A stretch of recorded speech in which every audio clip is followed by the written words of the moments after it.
Hola, bienvenidos a esta última presentación de la charla a la comunidad en el contexto del Día Mundial del Dolor. En los próximos minutos vamos a encarar el tema de cómo aliviarlo, cómo calmar, cómo tratar a un paciente que tiene dolor neuropático. Y lo primero que vamos a ver es que hay diferentes tipos de caminos o de vías de abordaje del dolor, que pueden ser farmacológicas o no farmacológicas, y que depende del paciente y las circunstancias, a elegir cada una de ellas. Pero esta charla se va a basar fundamentalmente en conceptos claves, en tips que son útiles tanto al paciente como para el médico tratante de cómo encarar esta situación. Y lo primero que tenemos que saber es que cuando un paciente tiene una neuropatía dolorosa, el tratamiento de la causa de esa neuropatía puede llegar a ayudar a controlar el dolor. Con lo cual, por ejemplo, si a un paciente se le diagnostica una enfermedad reumatológica, tratando esta enfermedad de base, mejora también la neuropatía dolorosa. Ahora, ¿qué pasa con aquellos pacientes donde no mejora del todo el dolor, tratando la patología de base, o no se conoce la patología de base? Es decir, lo estudiamos, no encontramos una causa de su neuropatía dolorosa y el paciente está con dolor. En esos casos, tenemos la oportunidad de un abordaje terapéutico farmacológico. Pero es muy importante y es algo clave que tienen que llevarse de esta charla, que los analgésicos comunes no mejoran al dolor neuropático. Es decir, aquellos medicamentos como ibuprofeno, paracetamol o diclofenac son medicamentos que no actúan sobre el dolor neuropático. Sí actúan sobre otro tipo de dolor, como por ejemplo, hablaron en la primera charla donde el dolor nociceptivo, donde se produce una inflamación del tejido. Por ejemplo, si yo me agarro el dedo contra una puerta, ese tejido inflamado va a causar dolor y va a ser tratado con estos tipos de analgésicos, porque estos analgésicos actúan bloqueando estas vías inflamatorias, son antiinflamatorios y actúan regulando la respuesta inflamatoria. Ahora, en este caso, como se hizo la distinción, el dolor neuropático no tiene que ver con un tejido inflamado, sino que tiene que ver con una afectación de estas vías traductoras del dolor que funcionan incorrectamente, donde hay un daño del tejido nervioso. Para este tipo de daño, entonces, este tipo de medicamentos no son útiles, pero sí son útiles, y entonces nos preguntamos cómo los tratamos. Los vamos a tratar con otro tipo de medicamento, que es una medicación especial. En primera instancia y como drogas de primera elección son los anticonvulsivantes y los antidepresivos. Independientemente de que el paciente tenga o no tenga estas patologías que acabo de nombrar, este tipo de medicación es la que se utiliza para calmar el dolor del nervio. Y esto tiene que ver porque estas sustancias actúan a nivel de los canales y también de los receptores que intervienen con la propagación de que un estímulo es considerado o interpretado como dolor. Hay diferentes drogas que utilizan, no todos los antidepresivos y no todos los antiepilépticos o anticonvulsivantes actúan o mejoran el dolor.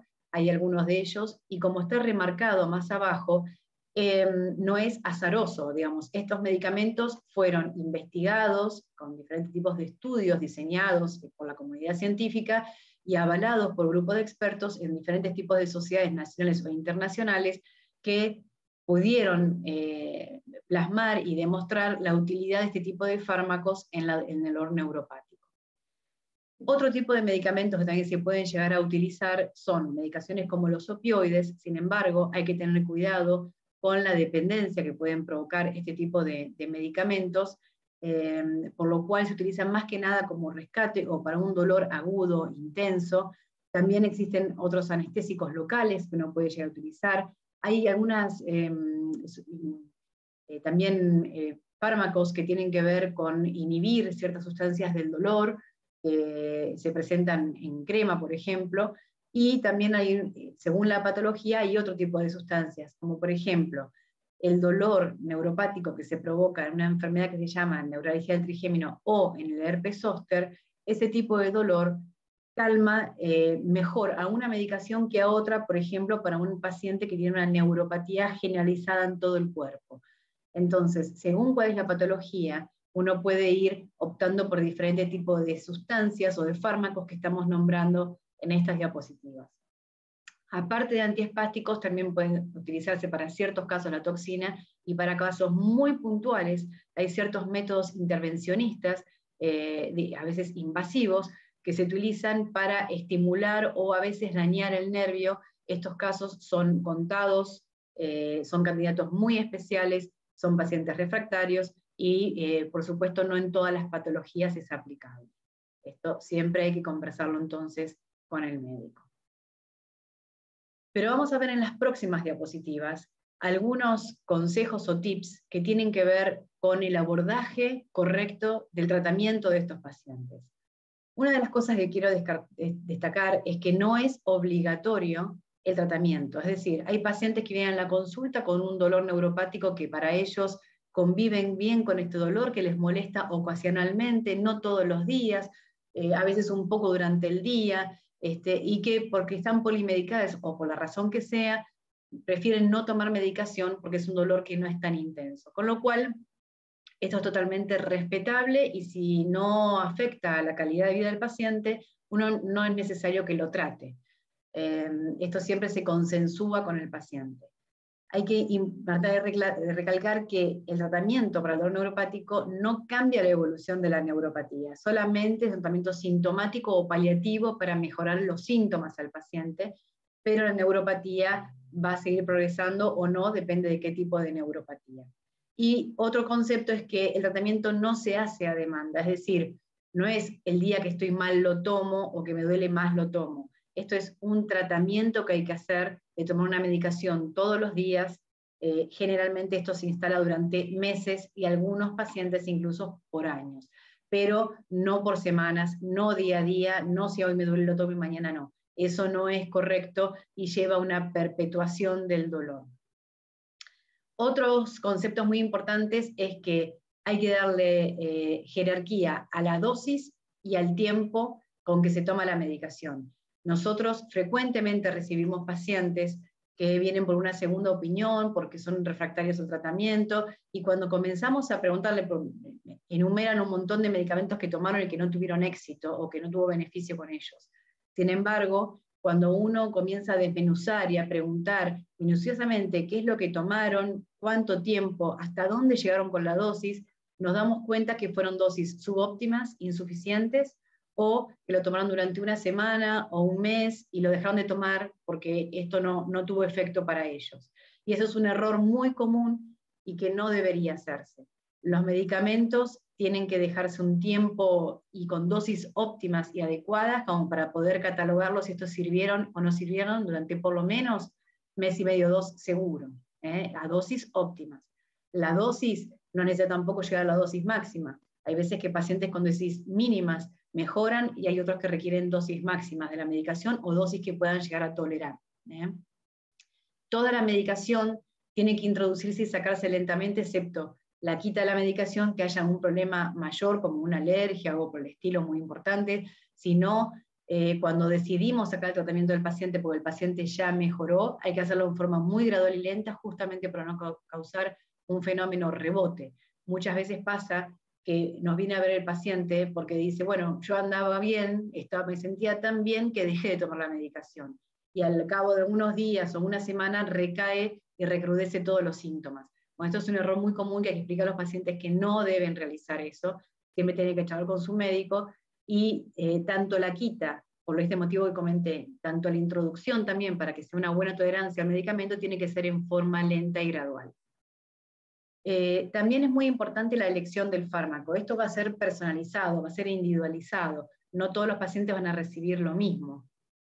Tiene que ver más que nada también con los antecedentes del paciente, con la historia personal de la persona que lo va a tomar, porque si tiene, por ejemplo, glaucoma, o es una persona obesa, o si tiene arritmias cardíacas, o algún problema de próstata, y ciertos medicamentos que pueden o no pueden ser beneficiosos para ellas por los efectos adversos que podrían potencialmente provocar.